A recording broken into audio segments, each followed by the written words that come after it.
So the way arrival works in South Korea is before you even arrive, you'll have a visa and a contract and a job. And then once you arrive in country, we'll pick you up from the airport and get you on a bus or a train, and you'll go to your school, and then there's going to be someone there on the other side waiting to pick you up, and then you'll go straight to your school and your accommodation. The airport is really fancy, so it kind of is a little bit overwhelming when you first arrive, but it's really cool. There's a lot of people there and it's really exciting. It's a great place to start your journey. We don't recommend that you try and get a job without taking the TESOL course.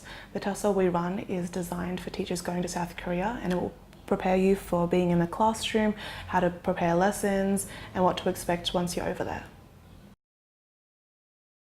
I think the best part of doing the TESOL was being able to do it with the other teachers that are going over at the same time. They gave me a lot of feedback on my assignments that was really useful for later on down the track when I was planning my own lessons. You'll mainly spend your salary on food, transport and entertainment, because a lot of the bills won't even be there for you. Your accommodation is provided for you. You might need to pay some small utilities, but it will be a minor cost. You'll get to spend your weekends doing whatever you like, traveling around the country, and that'll be your main expenses. I was able to save half of my salary each month, which turned into about $1,000 US. I was not living quietly either. I was really enjoying my time there, and it was really easy for me to save. Afterwards, with my savings, I was able to move to another country with the savings that I'd made while I was in South Korea. It'll depend on your school how many hours you'll teach. I personally taught about 24 hours, but it can be anywhere between 20 or 30 hours. Those are the contact hours that you'll have with your students, but you'll also have extra lesson planning time. There are a lot of differences and similarities between public and private schools. The main differences are the work hours, the work conditions themselves, and when they are hiring. So with public schools, there are two main intakes during the year. One is in March time and the other one is in September. With private schools, they hire all year round except for the holiday periods. The work hours for public schools are normally around 8:30 to 4:30. And then with the private schools, the work hours tend to be all in the afternoon and night time. So from like 1 till 9, 2 till 10 normally. Apart from that, at the public schools, you're most likely to be the only English teacher at your school. You'll have a Korean co-teacher in the classroom with you, but you'll be in charge of lesson planning and doing everything yourself. With the private schools, you're most likely to have 3 or 4 English teachers at each of those schools, and the lessons have already been planned for you. They tend to have a stricter curriculum. The holidays are already set in stone, so they have 2 main holidays during the year. One is in summer and one is in winter time.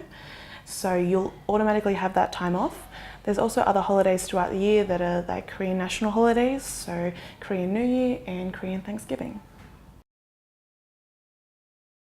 So the main benefits of going to South Korea is that your holidays are paid for. So you'll get about 5 to 6 weeks paid holiday depending on your school during the year. And so that's already set up and it's already in your contract that you have that. The other benefits include the flight allowance, so your flights are paid for, and your accommodation is also provided for the entire year. Your school is also going to pay 50% of your medical insurance, and if you complete your contract, you'll receive a 1 month's salary severance bonus at the end. There's also a pension that they pay, so it was about, I think, almost $2,000 that I got at the end as well, on top of my savings and my severance and my flight bonus. Yes, you can definitely travel while you're teaching. You'll have to do it when you have your breaks, but you're more than welcome to leave the country. The visa you're on allows you to leave and come back as many times as you like. I also would recommend traveling around Korea because there's a lot of great things to do. The best places I went in Korea, obviously Seoul is number one. There's so much to do there.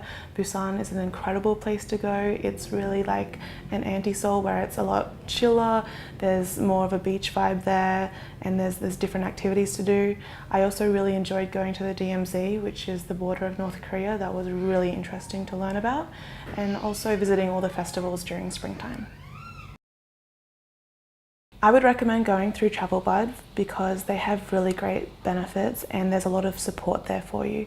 So TravelBud's going to help you out from the beginning of the process in terms of your application. They're going to lead you in the right direction with getting your visa documents together. When it's time, we can help you set up your interviews, make sure the schools that you're interviewing with have been checked out and they have a good reputation. We'll also help you with visa support, arrival support, and then you also will have our full support during your whole time in South Korea. We also provide an in-country and online orientation. So before you arrive, you'll do a 1-week online orientation that includes the history, the language, the culture, and what it's like to live and work in Korea. It's a lot of fun and it's really informative. It's a great way to combat culture shock before you even arrive, and so you'll know what to expect on that very first day. Once you're in country and you're a little bit more settled, you'll be invited to our in-country orientation.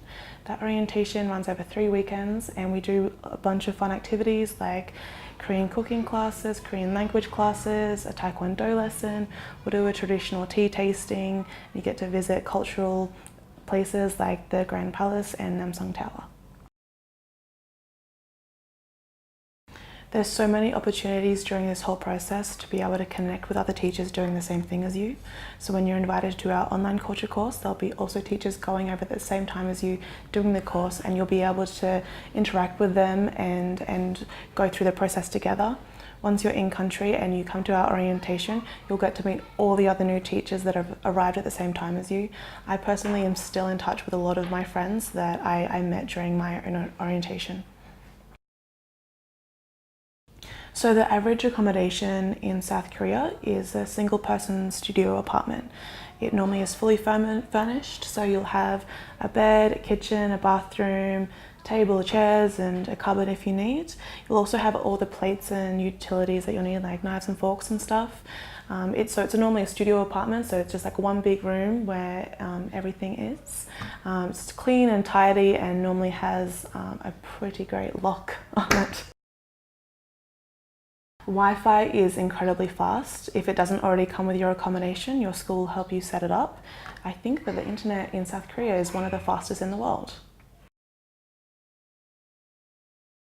It is our #1 priority to be matching teachers with schools that have a good reputation and a long history of successful teachers. So we take it really seriously that schools have a great background and that the schools that our teachers are going to make our teachers feel safe and secure and welcome. It's really rare for something to go wrong once you're in country, but if it does happen, then you'll have the full support of us. We have a team in country as well that you'll get support from, and I'm always going to be available if you have any questions. Your lifestyle is going to be awesome. So outside of work, there are so many things to do. The foreign community in South Korea is really tight-knit and it becomes a little bit of a family while you're there. So there's lots of tours and events, especially for foreigners, but there's also, of course, so many Korean events that you'll be invited to just in your everyday life. You'll probably be going out to eat and drink a couple of nights a week. Korea is extremely safe. I felt very secure during my whole time there. I never once had anything stolen or even the fear of it. I think if you leave your wallet somewhere, you could come back a day later and it's still going to be there. Their crime rates are incredibly low, so you've got nothing to worry about there. Being a woman in Korea, I didn't feel unsafe at all. In fact, I felt more secure in Korea than I did in my home country. I felt that I did receive a lot of respect and I was never made to feel uncomfortable. I would really recommend this opportunity because it's something that you can't get anywhere else. It's not only a once-in-a-lifetime opportunity, it's like a once-in-a-place opportunity. There's nowhere else in the world like South Korea.